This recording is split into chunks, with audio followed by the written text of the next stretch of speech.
meet.google.com, and I'm going to click Join or Start a Meeting and type in the meeting code that I have established. I'll click Continue.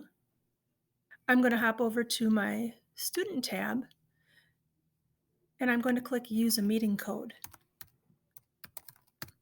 I've typed in the same meeting code, but the teacher has not yet joined the meeting. Take a look at what happens.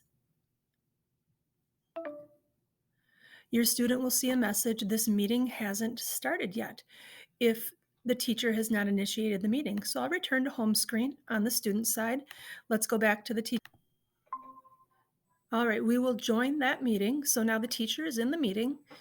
You're able to share this link as well. However, if your students have your nickname, they will not need that information. I'm going to click on my security tab before my students have joined, and I'm going to switch off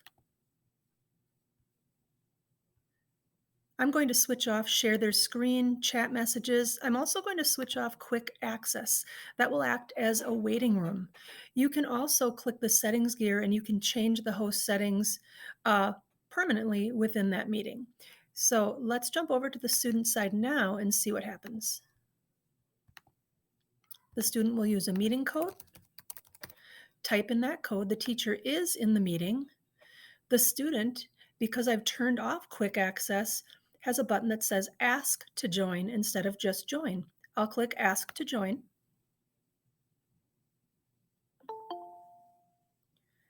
There's a little doorbell sound, so let's jump over to my teacher screen. And you will see a pop-up that says someone wants to join the meeting. If you deny entry, they will need to refresh their screen and try again. Maybe they weren't there at the right time, but I'll click Admit. And now we're getting that nice echoey sound because I'm in two meetings at the same time. Let's hop over, and I'm going to hang up on the student side. That will get a little bit better. Notice there's a rejoin button on that student side.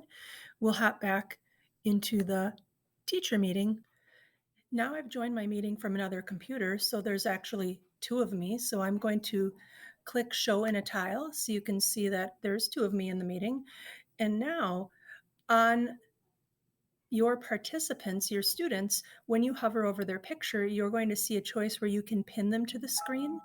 You can remove them from the meeting. Be careful with that because they will not be able to rejoin immediately upon removal from the meeting. And you can also mute them. Notice that you cannot unmute them. You can only mute them. They have to unmute themselves at this time. If I click on the three dots, the snowman at the bottom of the screen, you'll see that I can have the opportunity to change my layout. Right now I've chosen tiled. You can choose spotlight or sidebar.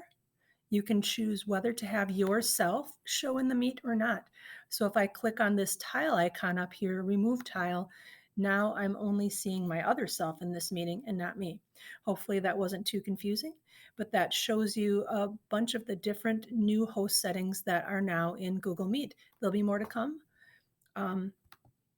If I click on the chat, you'll notice that I can also switch on and off messaging mid-meeting if I would like to.